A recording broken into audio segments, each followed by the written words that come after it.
Hello all of our front of house engineers.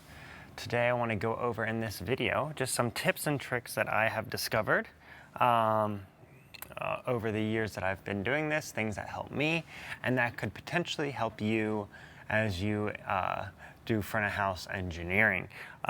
These are things I like to do not just here at the church, but also whenever I approach a front of house console.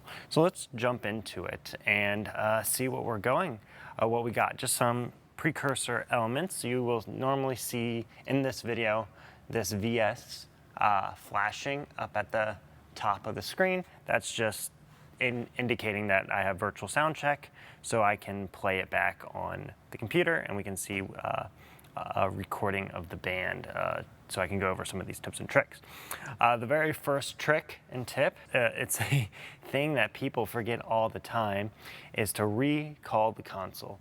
In our scenes already, reset settings for front of house, and that kind of clears out anything that the previous engineer did. As you can see, we're already looking at a mix that was done. Nothing's kind of like recalled, everything's kind of like set from whoever used it last, which was me. And so before we even touch anything, we just kind of want to clear everything. And this you only want to do before a sound check. So typically when I do this, I'll do this, I'll come in early on Thursday and I will reset the console, get everything to 0, and kind of just manually go through each channel and kind of just eyeball things, which is another tip that we'll talk about here in a little bit. So, good rule of thumb with this though, you don't want to be doing this Sunday morning because that'll be erasing all the stuff that you set up. So for those of you that don't know, I'm going to go ahead and move the camera and zoom in on this so you guys can see it. But the button that we want is that reset settings front of house. So all we got to do, and I'm going to zoom out a little bit so you can see what I do on the screen, is we tap on the reset settings front of house, we hit the go button, and then it's going to ask if we want to recall these settings, and we'll hit yes. While I'm here, I want to point out something to not do or to not try. This is the reset setting. I've seen people also go to setup, well actually no, it's utility, memory, and then recall the front of house here. This is the wrong front of house. Essentially what this is doing is it's initializing the console, setting it to the factory defaults for front of house. That's the one you don't want. The one you want is under scenes, reset settings, front of house. This scene right here is a custom layout that we've set up over the months of using this to kind of get a base ground for like what we typically do on a Sunday. So let me zoom this back out so you can see that things have changed here. Faders have reset, things got pulled down to 0, and at this point we have a clean slate to work with. So I'm going to go ahead and close this, and we are recalled. All right, so now that we got headphones on, and we got a blank console ready for us, well, a recalled console ready for us to mess with, let's go ahead and dive into some of these tips and tricks. So the first thing, whenever you approach the console, is I like to just give it a visual inspection, kind of just walk through things and see how things are set up. I always like to start with my vocals, see what they're looking like. So I'm going to zoom in to the screen. Right now I'm just going to leave my faders where they're at. They're kind of like at -5, which is fine for now. We'll look at those later, but I'm going to go ahead and just zoom into the screen so you guys can see what I'm looking at here. So I'm just going to go top down and kind of give it a visual inspection. So it looks like I got de-essers on here, which is great. I got some low cuts going on, which is excellent. I also know the source of these mics are, I think they're 50, actually I'm not going to say because I don't want to embarrass myself because I don't remember right now, but I do know these particular Shure mics have a lot of mid-tone body to them, which is a little too much. I know this EQ, just by looking at it, looks about right for the type of microphone that we're using. It's taking out a lot of those mids, giving a little bit of extra highs, mid-lows, I'm sorry.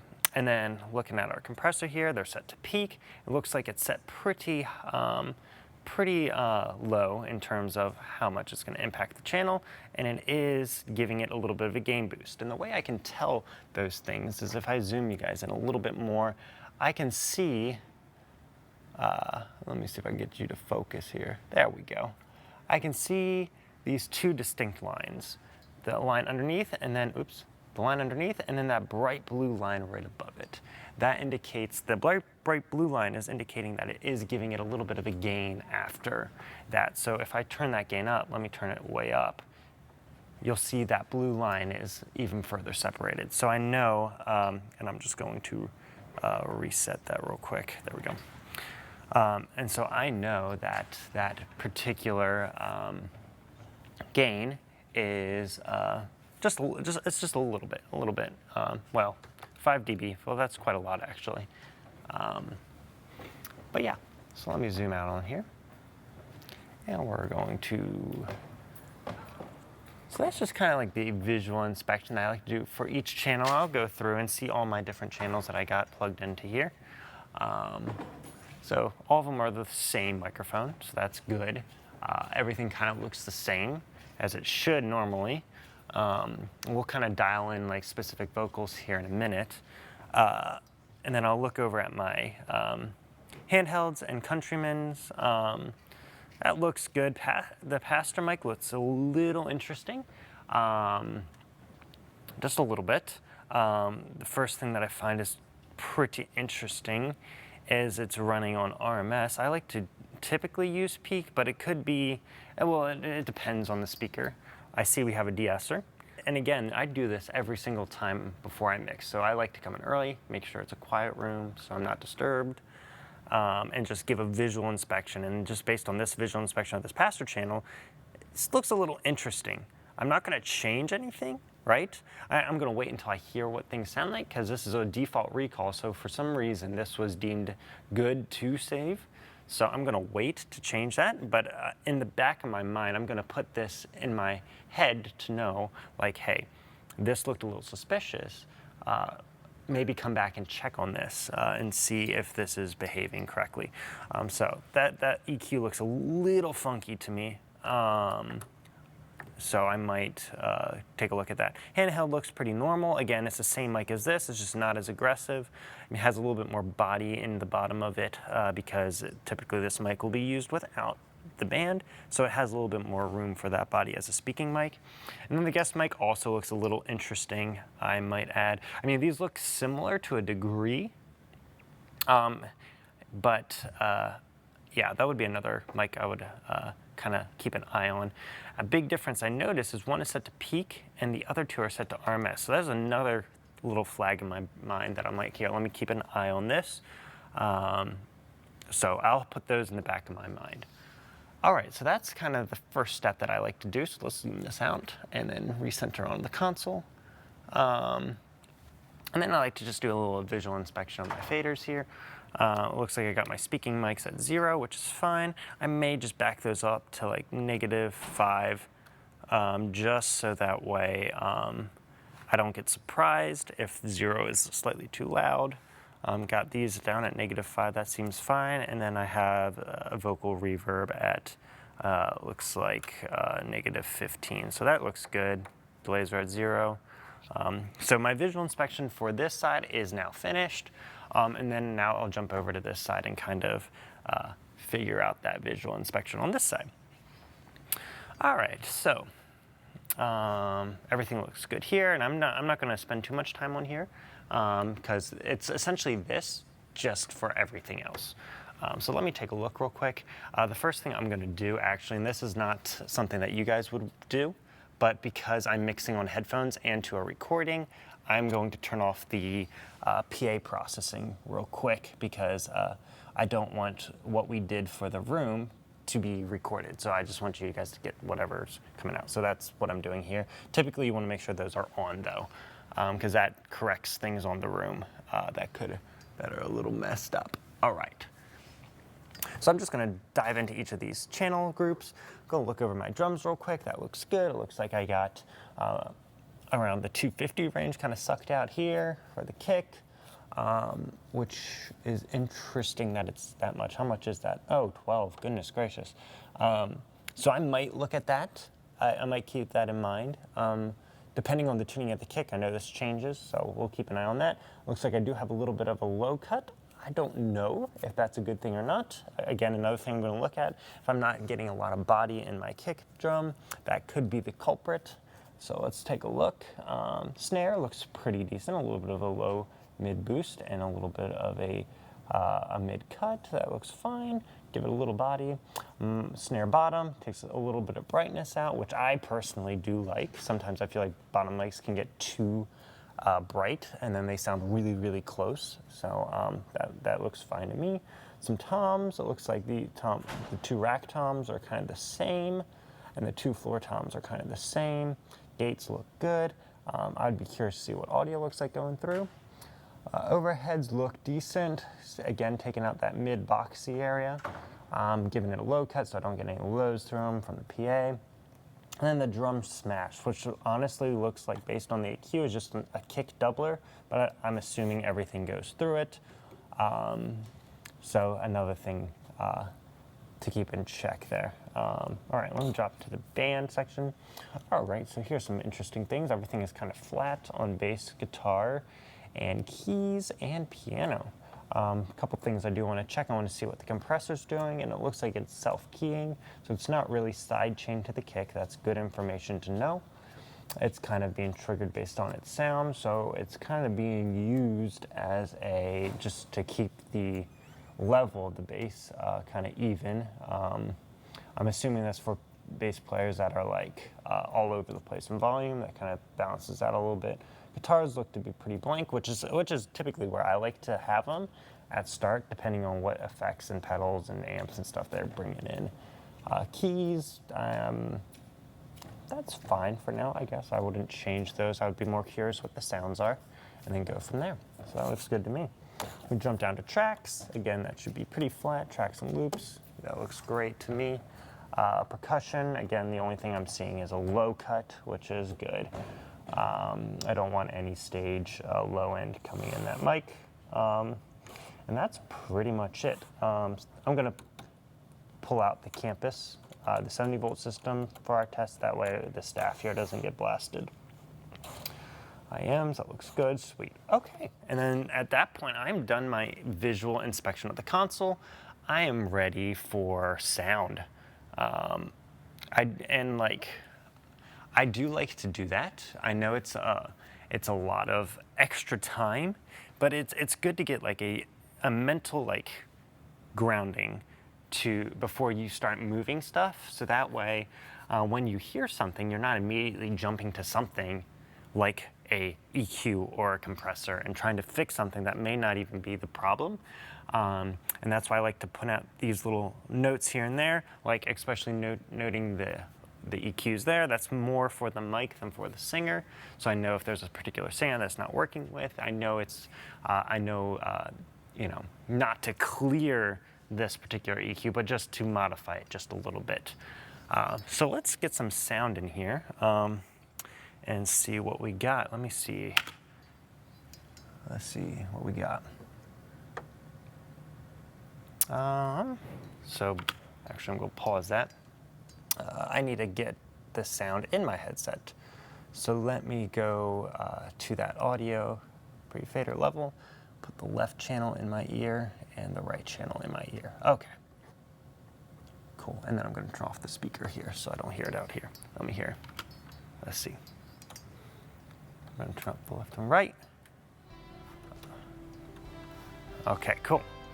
All right, so right off the bat, what I like to do, and I'm gonna adjust my headphone level so I don't get killed here, put my house to 0. House and subs, right?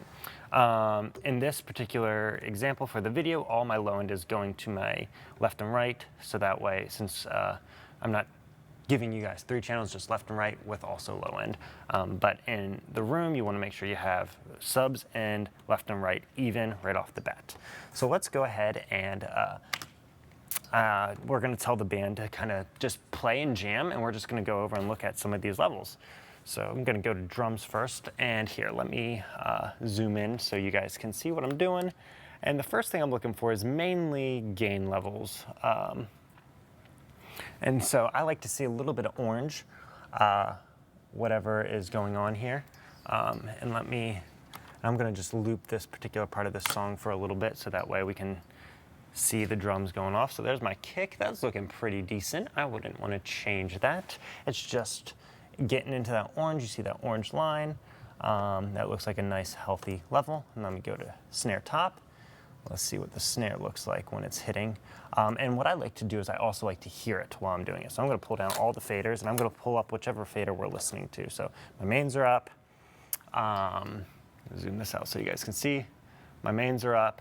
I'm going to jump into the drums, and I'm going to turn up that DCA with all the drum faders down, and we're going to go through one by one and turn each one up and kind of listen to it. I'm going to zoom into the screen so you can see if I'm changing any settings on there. But just so you know, I'm just going to pull up each fader one at a time and go from there. So let's start with this kick drum. I'm going to pull this up. Give my headphones a little bit of volume here. Okay. Yeah, that sounds pretty decent. I like the punch to it. It has a little bit of low end. I'd be curious to see what it sounds like with the drum smash, so I'm going to pull the drum smash too, the last channel. Oh yeah, so it definitely has some kick to it. Cool. All right, so let's do snare next, and I'm going to leave that drum smash up, that very last channel at the end. I'm going to leave that up at 0. I'm going to pull up that snare, see what the snare sounds like. Nice. Cool, it has that body. Looks like my gate is kicking in at the right time. It's not letting in anything else. Just that snare, which is great. Has the reverb, sounds like it's working good. Great, let's go to snare bottom. Yep, I hear that those snares sound really good. They're not too sharp. They might be a little sharp. So maybe I'll keep a mental note on that and let me hear what both sound like together. And this is what both of them at 0. Cool. Thing I like to check is make sure the polarity is inverted. That looks good. All right, so let's do tom. Okay, so it is doing a little bit of picking things up, so I might adjust that a little bit, but let me check my gain for this. Well, in this recording, he's not really hitting it. There we go. So I could probably pull my gate up a little bit, because when he hits the tom, it does hit the right length. So there we go. So I'm just going to pull this back a little bit so I don't get that snare in there. Just a little bit. You don't want to go like up to the part where it triggers in. You just want to be right above the other noise. All right, let's do tom 2, same thing. And typically, if you're doing a sound check, you would have them just hit that particular drum over and over and over again. Just to make sure that it's coming in at the right level. That's what you're looking for. So like in this case, let's pretend I tell our drummer, hey, can you hit the second rack tom or tom 2 just over and over again so I can get a sound check. I'm actually going to turn off that other tom here just so.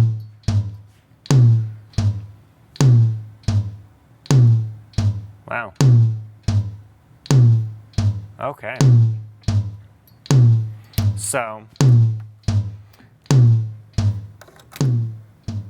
wow, that floor tom is really bleeding into that mic, and that's kind of the things you're checking for, is like what is bleeding, what is not. But in this case, let's just say he's just hitting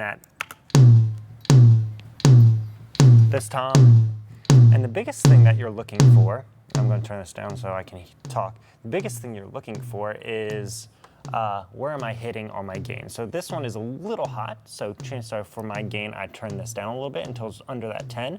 There we go. That looks better.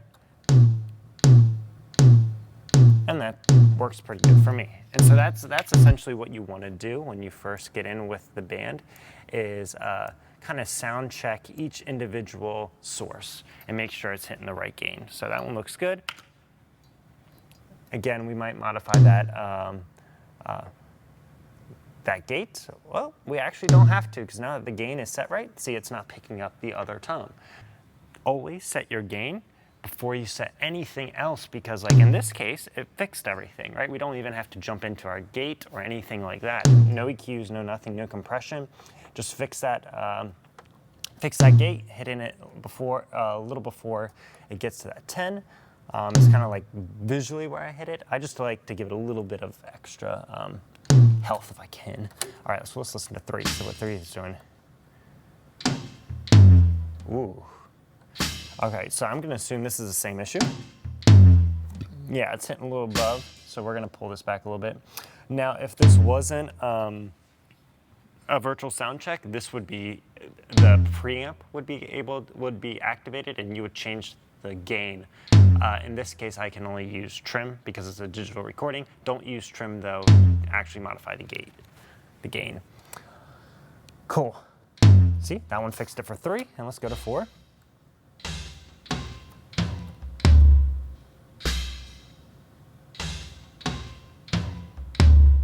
Okay, so in this particular recording, my gain looked good. It's still under that 10, still right into the orange a little bit, but I'm still hearing a bunch of noise from everything else. So let's take a look at our gate.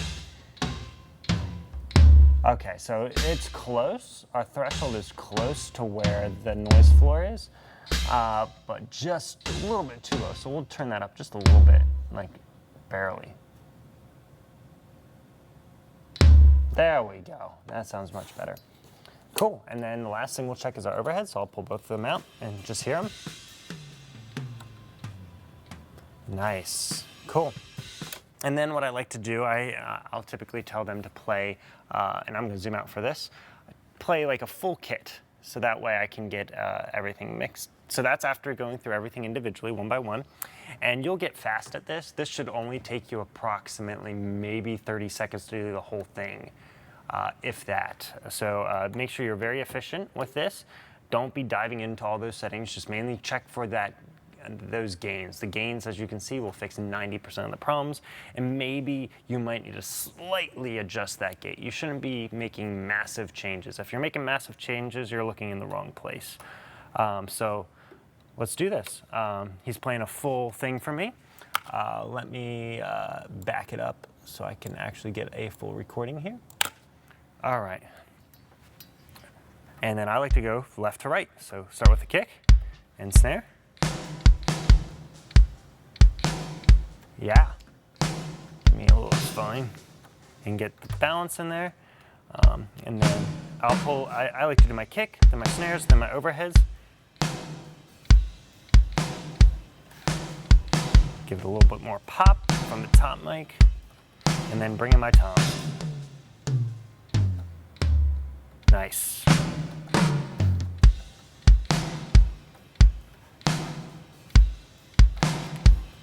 Bring in my overheads a little bit better.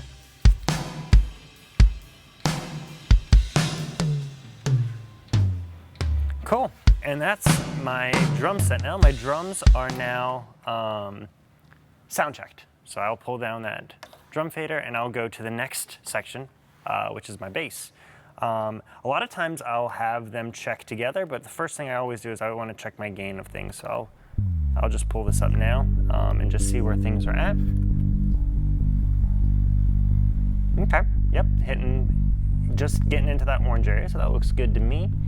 It looks like our RMS compressor is kicking in, that looks good. And just by itself, I wouldn't want to change anything. So now at this point, what I want to do is I'm going to go back to my drums and bring these guys back in, and then bring my bass in. See how it acts. Okay, that makes sense.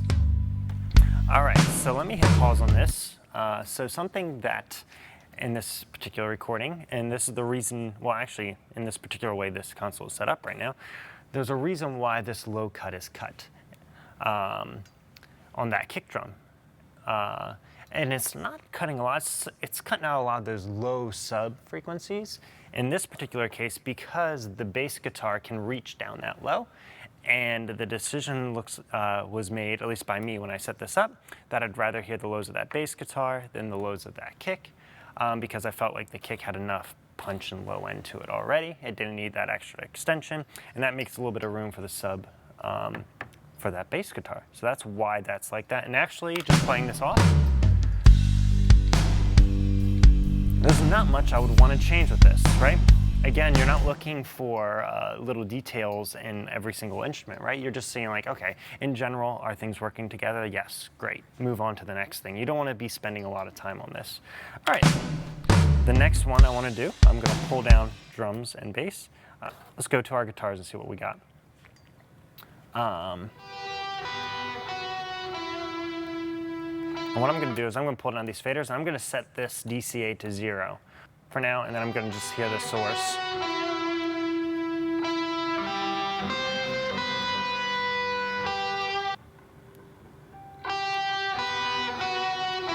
Yeah, and that looks good. It's hitting, I would say it needs a little bit more, so I might move up his gain just a little bit. Oh, not too much. Just a little bit to get it in, more into that yellow range. So I have a little bit of compression going on down there, kind of balancing things out. And based on this, I would say that compressor's a little too harsh, so I might back that up a little bit. It's taking a little too much out. I typically don't want it to see it reaching halfway down on instruments especially. There we go. Gave it a little bit more room to breathe, which is nice. All right, and so that sounds great. And now I'm going to move on to the keys. And I'll do one at a time. Let's do keys 1 and 2. Again, checking that gain. Getting it into that yellow. And again, it's very important to know your player. If you know that they typically start off quiet and then they're going to be blasting you, just keep an eye on that. Like, see, we just turned it up, and then there was a couple hits that was a little loud. It's okay if it's a little loud. I'm going to leave it. But again, know your players. So let's do piano. All right. Again, same thing. Give it a little bit to get into that yellow. Great. Okay, at this point, let's check tracks now. Set that DCA to 0. Pull up the track. Let's see what it sounds. All right, cool. And this one, I don't typically adjust the gain to. Everything's set to 0, so this is the one exception I kind of leave. And then loops. Excellent. And then it looks like we do have a percussionist. So I'm going to pull up that other channel and then listen. Nice. Nice flute. Cool. And I am going to, it is hitting a little bit in the orange, but also hear all that stage noise. Yeah, I don't want to give it too much more gain than that because I don't want any more stage noise. So we're going to leave it at that. All right, so let's stage our faders now. This is the last step, and this should not take long. What you want to do is you want to be able to bring all your DCAs to 0 and it sound good. So let's go ahead and do that. So we already sound checked the drums, right? And that's always a good one to start with because you already went through each and every fader, kind of set it where it's supposed to be to make the drum sound good. So I always use that as my bass. And there's our 0. Beautiful. All right, let's pull up our bass fader. And I'm gonna go down here, make sure everything else is kind of turned down. All right, so those two look balanced. Let's hit that intro again. And then I'm gonna pull up my guitar fader and then jump to my band and throw in my guitars where I think they should be. Right about there. All right, I'm gonna do the same thing with keys, pull up the DCA, and then put these where I think they should be.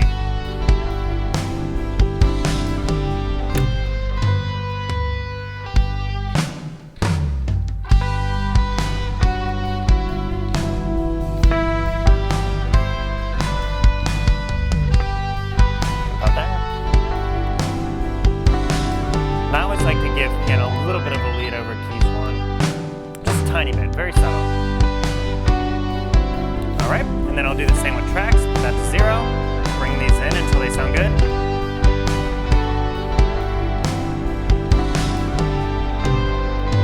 And if you're having a hard time hearing it, feel free to pull out the things getting in the way from the DCAs, because you already got these DCAs set now. So let's see. So we can probably back to 0. See what it sounds like?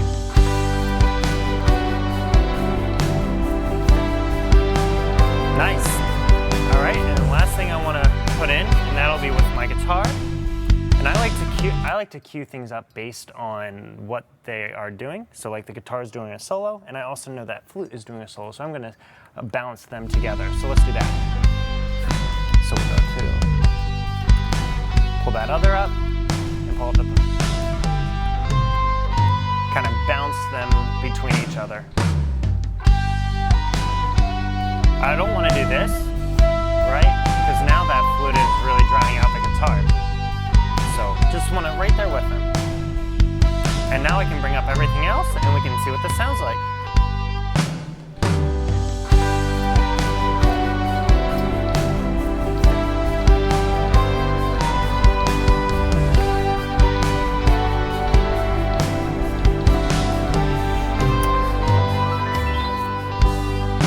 All right.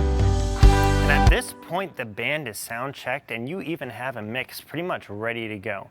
The reason why setting it up like this, and obviously you would pull in vocals next. Here, let me just do that real quick, just so you guys can see that one. So I'll pull that up, 0, and then on this side, find that lead. Super easy. All my days I've been held in your hand. I love you, Lord. Give her some verb. For your mercy never fails me. All my days I've been held in your. All right, so the reason why I wait for the, sometimes I'll put vocals in before I do some of the other band members, but I like to normally just know my band sounds good, so I can ride them up and down and then put my vocals in later, because I know I'm gonna be chasing vocals throughout the whole mix anyway. So now that that is set, you should be able to set your faders to 0 at your DCA, and you have a good mix. As you just heard,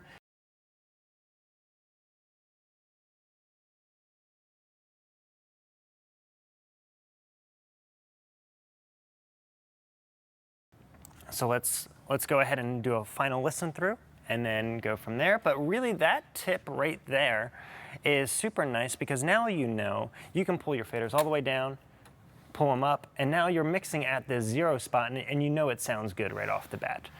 So really helpful trick, and it'll be very rare that I'll jump into any of these, because if a guitar does a solo, I'll push that up higher, I'll bring it down lower, but I always find my way back to that 0 spot.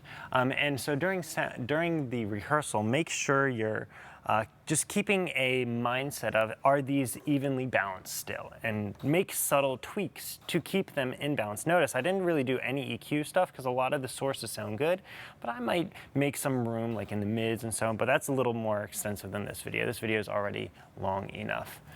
So yeah, let's take a final listen, and that'll wrap it up for this video. Again, if you have questions, leave a comment or just shoot me an email and I will try to answer you. But let's hear our outcome and we'll go from there.